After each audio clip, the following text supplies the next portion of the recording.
에스겔 15장과 16장 종합요약. 하나님께서 예루살렘을 쓸모없는 포도나무와 타락한 여인으로 비유하시며 죄에 대한 심판을 선언하십니다. 하지만 마지막에는 그들에게 맺었던 처음의 언약을 기억하시고 회복을 약속하십니다. 이 두 장을 통해 우리는 죄 중에도 사랑과 긍휼로 회복을 이루시는 하나님의 변함없는 성품을 깨달을 수 있습니다. 15장 내용 요약. 무가치한 포도나무의 비유. 하나님께서는 선지자 에스겔을 통해 이스라엘 백성의 상태를 포도나무의 비유를 들어 설명하십니다. 하나님께서는 포도나무가 숲속의 여러 나무 가운데 무엇이 뛰어나더냐? 하고 물으십니다. 포도나무의 가치는 오직 열매를 맺는 것에 있습니다. 포도나무는 목재로서 가치가 없습니다.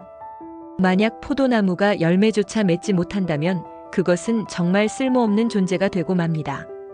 하나님께서는 이스라엘 백성이 바로 이 쓸모없는 포도나무와 같다고 말씀하십니다.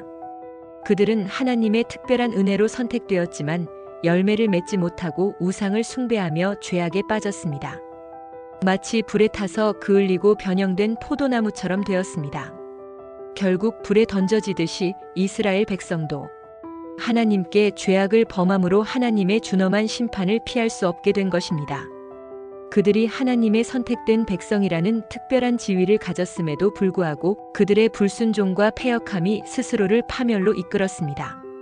핵심 구절. 15장 4절. 보라, 내가 숲풀 가운데에 있는 포도나무를 불에 던질 땔감이 되게 한 것 같이 내가 예루살렘 주민을 불 속에 던지겠다. 16장 내용 요약. 타락한 여인 예루살렘. 에스겔 16장에서 하나님은 예루살렘을 한 타락한 여인으로 비유합니다. 하나님께서는 먼저 예루살렘의 비천한 태생을 폭로하십니다.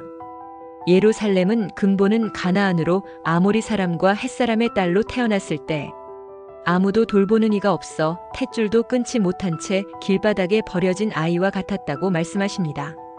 이처럼 비참한 상태에 있던 예루살렘을 데려다가 깨끗이 씻겨 기름을 바르고 옷을 입히셨습니다. 가장 고운 옷과 아름다운 장신구와 금과 은으로 꾸미셨고 심지어 화려한 왕관을 씌워주셨습니다. 그녀는 하나님의 극진한 돌봄으로 아름답게 자라나고 세상에 그 아름다움이 알려지게 됩니다. 그리고 마침내 그녀는 왕후의 지위까지 올랐습니다. 그러나 하나님의 이 지극한 사랑과 은혜는 그녀의 배신으로 이어집니다. 예루살렘은 자신의 아름다움과 번영을 자신의 힘으로 얻은 것으로 착각하고 교만해졌습니다. 그리고는 하나님의 이름을 더럽히고 이방 신들을 따라 영적인 간음을 저지르기 시작했습니다. 그녀는 화려하게 치장한 옷과 보석으로 우상을 숭배하는 데 사용했을 뿐만 아니라 지나가는 남자들에게 자신을 팔아넘기듯이 이방 민족들과 군사 동맹을 맺고 그들의 우상 문화를 받아들였습니다. 애굽, 아수르, 심지어는 바벨론에까지 영적으로 몸을 팔았습니다. 더욱 충격적인 것은 하나님께서 주신 귀한 자녀들을 우상에게 희생 제물로 바치는 잔혹한 일까지 저지른 것입니다. 하나님께서는 예루살렘의 이 같은 죄악이 심지어 우상 숭배로 악명 높았던 사마리아와 소돔보다도 더하다고 질책하십니다. 하나님의 큰 은혜를 받았음에도 불구하고 그들보다 더 패역했다는 것입니다. 하나님께서는 그들의 음행에 대해 엄중한 심판을 선언하십니다.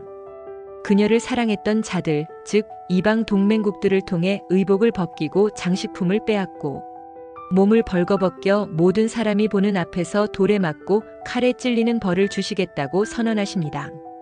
그들의 행한 죄에 대한 공의로운 결과입니다.